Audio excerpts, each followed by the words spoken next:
네, 성공을 하는 투자 습관을 배워보는 시간입니다. 윤정도 대표와 오늘 함께하도록 하겠습니다. 안녕하세요. 어서 오세요. 네, 안녕하세요. 네. 오늘 사연, 네. 오늘 시장과 조금 잘 맞을 수도 있겠습니다만 조금 우려되는 사연이기도 해요.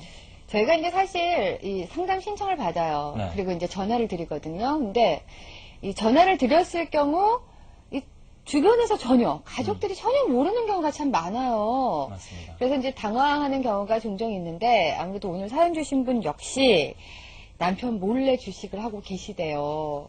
근데 이제 이런 상황에서 손실까지 나시면 더 어렵잖아요. 그러니까 오늘 같은 예. 경우 참 마음이 어떠실까 궁금해요. 혼자서 소가리를 많이 하실 네. 것 같은데, 자, 일단은 전화 연결을 해보도록 하겠습니다. 여보세요? 여보세요? 예, 안녕하세요. 안녕하세요. 네, 안녕하세요. 예. 네. 저기, 남편분은 일단은 회사 가셨죠? 네, 그렇게는 네. 갔죠. 그냥 안 계시고, 예? 네. 지금 안 계시는 상황이고, 뭐, 네. 회사에서 저희 프로를 보실 가능성은 없으시고요.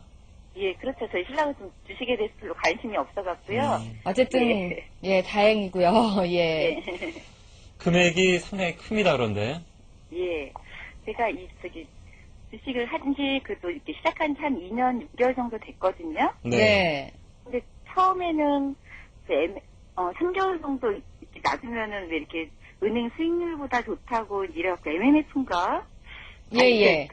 그거를 갖다가 은행에 적금을 제가 한 목돈이 3천만 원 정도 적금 탄 게 있어갖고 그거를 그냥 어떤 방법으로 줄까 그러고 갔더니만 그 이제 사장님이 그거를 예. 권유해 주더라고 해서 거기에다 넣었어요. 예. 넣었는데 한 3개월 정도 있다가 수익이 예. 한 300만 원인가 그때 당시에 좀 오래전 일이라서 생각이 잘 안 나는데 되게 많이 났어요, 하여간요. 와, 3개월에 10% 예. 정도면 엄청나죠. 예. 그래서 깜짝 놀라서 이제 저는 이제 주식에 대해서 그때는 아무것도 몰랐거든요. 네. 그래서 아직 그 돈을 근데 사장님 그때 당시에 찾지 말라 그랬는데 그 돈이 너무 액수가 크니까 그냥 제가 찾겠다라고 찾고 그거를 이제 갖고 있다가 네. 그래서 좀 이제 지난달 근데 이제 그게 이제 주식 이제 그때 대해서 이제 주식이라는 게 이렇구나라고 이제 조금 알게 됐어요. 그 수익이 나서요. 예. 그랬는데 그 돈이 제가 이제 개인적으로 이렇게 이제 제가 어떤 가게를 했어요. 네. 여성 쪽으로 그래갖고 돈이 좀 이제 좀 많이 생겼어요, 목돈이. 그래갖고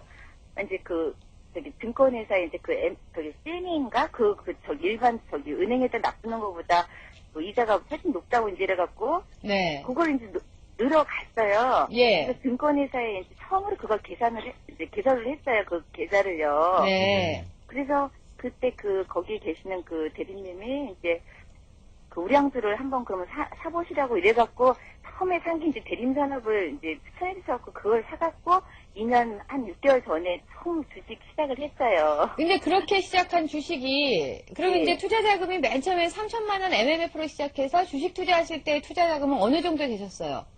그때 당시엔 3천만 원이었고 그 다음에 제가 한 3개월 정도 있다가 예. 돈이 5천만 원 정도가 생겼어요. 네. 그래서 이제 그래서- 5천만 원 더 넣으시고, 그래서 그러니까 8천만 예. 원이죠, 토탈. 예. 8천을 갖고 이제 대림산업을 처음 이제 사갖고 시작을 한 게 이제, 그러니까 8천, 근데 그 당시엔 수익이 좀 잘 났어요. 그러니까 총 투자 자금이 모두 얼마예요? 얼마나 들어가셨어요? 들어가셨어요? 예. 그러니까 1억 4천이죠. 아, 1억 4천. 예, 와. 그게 그러니까 한 번도 찾질 않고, 예. 근데 이제 플러스가 돼도 이제 팔면 그대로 그 거기 계좌에 돈이 있잖아요. 그렇죠. 거기서 이제 계속 투자를 하신 건데, 그래서 1억 네. 4천만 원이 얼마가 남으셨어요? 지금 이제 현재로는 한 4천, 한 100만 원 정도 지금 남았어요, 남기는. 그럼 한 번도 어머. 돈을 넣기만 하시고 찾아보신 적은 없으신 거예요? 그렇죠. 예, 돈을 한 번도 이제 찾지는 않았어요. 예. 와, 그러면 1억 정도를 지금 손실을 보셨는데 남편분께서는 네, 전혀 모르시는 상황이시고요. 예, 그러니까 신랑은 그냥 마음이 굉장히 졸이시고 힘드셨겠어요? 근데 이제 그때 당시에 제가 예. 내 주식 막 1000포인트 막 갈 때 있잖아요. 네네. 때. 예. 그때 제가 손절을 막 하루에 그러니까 잠시지만 몇 분 사이에 몇만 원씩 막 손절을 했거든요. 예. 네. 그 잠깐 사이에. 예, 그러니까 예. 그게 무섭더라고요. 그렇죠. 네, 그 당시에는 되게 막 되게 허탈하고 막 걱정이 되게 많이 됐었거든요. 그런데 예. 이게 지나고 나니까 예. 지금은 그냥 뭐랄까요? 거기 지나간 거는 또 사실 이렇게 막 잊혀지게 되지 막 거기에 대해서 그러니까 일단은 손실난 금액에 대한 미련은 없으신 상황이시니까 네, 네. 지금부터라도 조금만 더 열심히 하시면 잘 되실 수도 있겠다는 생각이 있으신 것 같은데요. 네, 네. 가장 본인이 투자한 데 있어서 잘못하고 있다고 생각하는 부분이 어떤 부분인 것 같으세요? 제가 가만히 생각해 보니까요. 네. 제가 이제 잘 전문적인 지식이 없으니까요. 네. 그냥 이렇게 제가 방송 예. 이렇게 보면 제가 한국경제TV를 잘 맨날 보거든요. 예. 그러면은 여기서도 그렇고 왜 또 다른 왜 증권사에서도 이렇게 추천 유망 종목 추천을 해주시잖아요. 네. 그러면 이제 그거를 좀 매수를 많이 하는 편이에요. 그러니까 종목 선택 자체를 본인이 못 하시는 게 가장 네. 큰 이제 실패의 원인이라고 생각하시고 계신데요. 네. 자, 일단 지금 종목을 갖고 계시죠? 네네. 네. 예. 어떤 어떤 종목 종목 갖고 갖고 계세요? 제가 지금 갖고 있는 게 STX 페노션이 제일 좀 궁금하거든요. STX 페노션이요? 예, 예. 그 이외에도 또 몇 개 갖고 계십니까? 예, 그 외로 지금 종목은 5가지가 있는데요. 아이고, 예. 네. 많죠.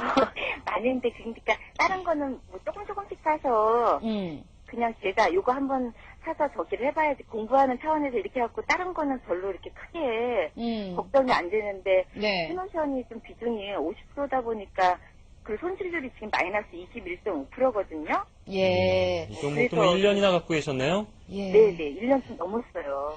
알겠습니다. 저희가 일단 STX 페노션 궁금하신 종목 상담 해드리고요. 지금 네. 저희가 이제 대충 어떻게 해서 주식 투자를 해 오셨는지 다 들었으니까요. 네. 어떤 점이 잘못됐는지, 앞으로 또 어떤 방향으로 나가시는 게 좋을지 이제 자세하게 좀 얘기를 해드릴게요. 네, 감사합니다. 예. 빨리 수익 많이 나셔서 남편분에게 좀 당당하게 얘기하셨으면 좋겠네요. 네, 감사합니다. 예, 고맙습니다. 고맙습니다. 네, 수고하세요. 네. 뭐, 목소리도 뭐 상황과는 다르게 밝으시고요. 그러니까요. 나이도 네. 어리신 것 어리신 같아요. 것 같아요. 예, 그리고 근데 1억이란 돈이 큰 돈인데. 정말 큰 돈이죠. 뭐 다행히 남편분이 급하게 찾으시는 돈은 아닌 것 같고, 네. 그나마도 좀 다행이다라는 생각이 듭니다. 예. 이분 같은 경우에는 뭐, 윤 대표님이 하실 말씀은 안전자산으로 돌리는 게 낫겠다. 예, 그렇죠. 왜냐면은 이분이 예. 이제 2년 반 정도 하셨다 그랬잖아요. 그렇죠. 예. 그러면은 1년 반. 2007년 1년 내내, 좋았을 때도. 그렇죠. 네. 2008년 음, 그리고 2009년입니다. 올해까지. 네, 근데 2007년 1사분기의 시장 지수가 일단 뭐 1300포인트대에서부터 쭉 연동돼 있었거든요. 그래서 그 시점에서 물론 이제 초기에는 적은 자금을 가지고 매매를 하셨고 그때 네. 수익이 나시다 보니까 이제 그 비중을 확대를 하신 건데 어찌됐건 그 지금 손실률 자체가 시장의 최고점에서 시작하셨다 할지라도 시장의 하락률이 지금 이제 시청자분께서 전화 주신 하락률보다는 낮아요. 그렇죠. 그렇죠. 2000포인트 네. 갔다가 뭐 지금 1300이라고 쳐도 그렇죠. 그렇죠. 예. 그래서 그러네요. 그렇게 예. 따지면은 뭐 굉장히 큰 손실을 내신 건데 네. 만약에 간접 상품 쪽으로 하셨다라고 한다면 네. 일단 간접 상품 쪽에서 실질적인 수익률 기준 장이 좋을 때는 사실상 펀드 매니저들끼리도 이제 수익률 게임을 하죠. 네. 그래서 이제 수익률을 조금 더 높이는 그런 경향이 있지만 장이 이제 조금 불확실성을 띨 때는 무리하지 않습니다. 괜히 이제 그 억지로 움직이려다 보면 다른 쪽에 타깃이 되죠. 네. 그래서 일단 그 시장 수익률을 조금 더 상회하는 정도 수준에서 이제 해지를 잘 해놓고 있는 상황이 되는데 네. 또 이번 장에서는 이제 또 워낙 시장이 강했기 때문에 그 수익률 만회폭이 좀 가파랐거든요. 그렇죠. 컸죠. 예. 그래서 결론적으로 직접 매매하셔서 그 손실률만 더 키우신다면 간접 상품으로 옮겨가시는 게 맞고요. 네. 투자 패턴에서 이제 그 개인 투자자분들이 가장 많이 느끼시는 게 장이 좋을 때는 내가 너무 매매를 성급하게 했다. 그래서 조금만 더 갖고 있었으면 수익이 극대화될 텐데 내가 괜히 팔았다. 그러니까 대세장이 되는 건지 아니면은 뭐 꺾이는 건지 그 기준점도 그냥 둘째치고. 네. 근데 이제 장이 빠져내려갈 때 3월 초순에 뭐 다시 천 이탈될 때 그때까지만 해도 다시 이제 한 2년 동안 나오는 얘기는 야 그래 공부를 해야 된다. 공부를 해서 뭐 손절 잘하고 그럼 뭘 무슨 장기냐 중간에 다 자르고 뭐 이런 식의 이제 계속 패턴이 바뀌어 나갑니다. 근데 아직까지 그 자체도 정립이 지금 안 돼 계신다는 거예요. 그래서 나만 조급해서 쫓아가는 게 아니고요. 네. 시장 심리가 다 그렇습니다. 그러니까 지금 같은 경우에도 사실상 그 지정학적 리스크 부분이 더 크게 불거지면 절대 안 되겠습니다만 그 지정학적 리스크 속에서도 공격적인 매수가 들어온다라는 부분은 그건 좀 문제가 있는 거거든요. 네. 오히려 리스크 관리를 해야죠. 뭐 매도를 하라는 얘기가 아니라 리스크 관리를 해야 되는데 오히려 굉장히 좀 예. 공격적인 매수가 들어오는 부분들. 이 패턴들이 시장에 처음 접근하시는 분들에게서 많이 나오고요. 지금 이제 시청자분께서 사연 주신 이런 그 분들께서도 2년 반이 지났지만은 어디서 뭐 정상적으로 교육을 다시 받으신 게 아니기 때문에 또 그런 교육을 받으실 필요도 없다고 생각합니다. 그래서 직접적인 매매를 하시기보다는 조금 간접 상품으로 옮기시고요. 그리고 이제 종목 아까 이제 그 물론 AS 해드리겠지만은 종목 STX 페노션 부분 수급 차트만 놓고 보면 설명 한번 드려보겠습니다. 이거 저희가 윤정도 대표께서도 이 수급에 대해서 말씀 예. 많이 해주셨던 종목 중에 하나인데요. 그렇죠. 그렇죠. 예. 네, STX 페노션 물론 이제 장이 밀리면서 빠져내려간 것도 있습니다만 수급 네. 동향 놓고 보시게 되면은 상장 이후에 뭐 STX 페노션만큼 좋은 종목이 어딨냐는 그런 얘기들 엄청 났었죠. 그리고 나서 이 물량 보시면 이제 개인들 물량입니다. 파란색이요? 그렇죠. 와. 거의 뭐 20% 이상을 개인들에게 그러네요. 전부 떠넘겼어요. 예. 실질적으로 그렇게 좋다면 왜 보고서를 내놓고 개인들에게 물량을 떠넘기겠습니까? 다시 표현한다면 지금 정보를 얻으시는 부분이 방송이나 증권사 추천주 이렇게 말씀하셨는데 추천하시는 분들이 능력이 없다라는 게 아니고 증권사의 이제 애널리스트들은 운영권이 없습니다. 그래서 이제 그 실질적인 펀드멘탈만 놓고 보시고 시장 전체적인 면에 부합해서 그 설명을 드리는 부분은 조금은 다르기 때문에 네. 일단은 그 추천 종목이 나왔다고 해서 검증을 못 하시는 상황에 계속적인 매매를 하시기보다는 네. 이번 기회에 잘 한번 다시 생각을 하셔서 간접 상품으로 돌리시는 쪽을 권해드리겠습니다. 네. 저희 방송 시작됐을 때만 해도 조금 우울했던 시장이 낙폭이 많이 됐습니다. 예, 좀 됐어요. 코스피는 0.28% 까지 올라섰고요. 약보합권이죠. 1358포인트. 코스닥도 1% 넘게 회복을 해서 3.4% 하락률.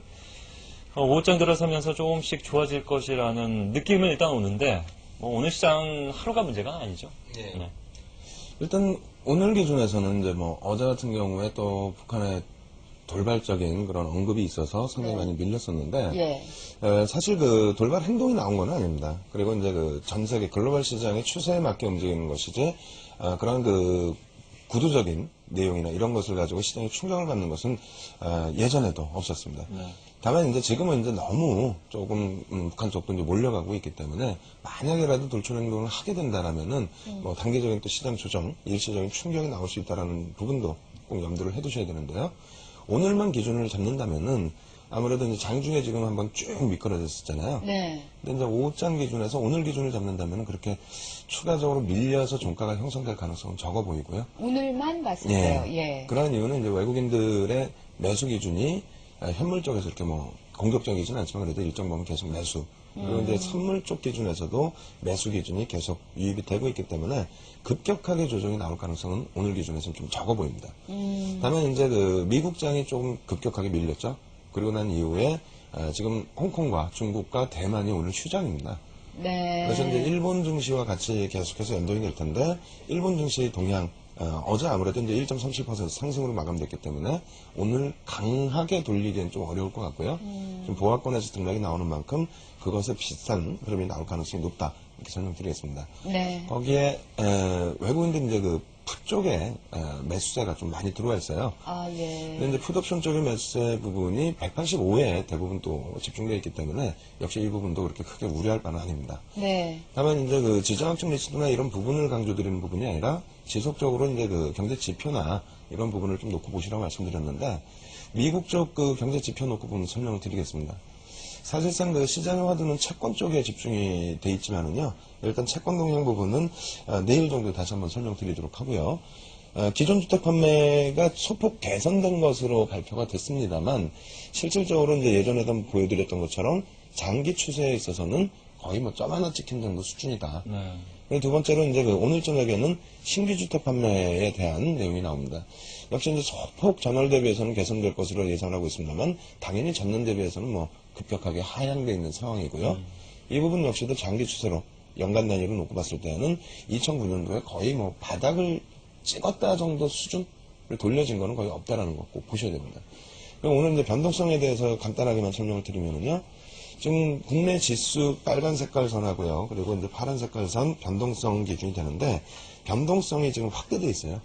그리고 이제 만약에 변동성이 다시 축소될 것 같으면은 외국인들, 기관들 쪽에서의 옵션 쪽에서 양매도가 일반적으로 나오거든요. 그렇죠. 예. 근데 지금은 양매도 기준이 아닙니다. 매수를 오히려 좀 더 강하게 하고 있는 부분이 있기 변동성이 때문에. 크다 보니까. 그렇죠. 예. 그 변동성이 재차 줄어든다라는 생각을 별로 안 갖고 있다는 거죠. 네. 그렇게 된다면 말 그대로 변동성이 확대돼 있다. 불확실성이 여전하다.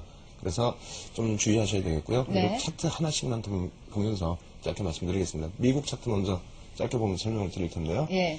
다우 쪽의 기준에서 기존에 3월 이후의 반등에서는 그 다음날 그 조정 부분이 그렇게 심하지가 않았는데요. 이번엔 다시 20일선을 이탈을 했다는 부분 꼭 염두를 해두시고요. 국내 증시 조정폭에 대해서 이제 질문이 있었는데 윗부분은 말씀드린 것처럼 2005년, 2006년도 경기가 네. 한참 좋을 때 고점까지 올라와 있었던 구간 좀 버거운 부분이 있고요. 바로 밑에 좀 당겨서 이제 보여드리게 되면은 갭이 큰 갭은 아닙니다만 갭이 두 군데가 있어요. 그래서 1차적으로는 최대 좀 조정폭이 나오겠다 하면은 1250 그리고 이제 그 부분이 대략 한 3분의 1에서 절반 정도 수준의 조정인데 최악의 경우에는 1100라인까지도 일단은 열어두시는 것이 좋지 않을까 이렇게 말씀드리겠습니다. 네. 준비한 내용 여기까지고요. 내일 날 12시에 뵙겠습니다. 고맙습니다. 고맙습니다.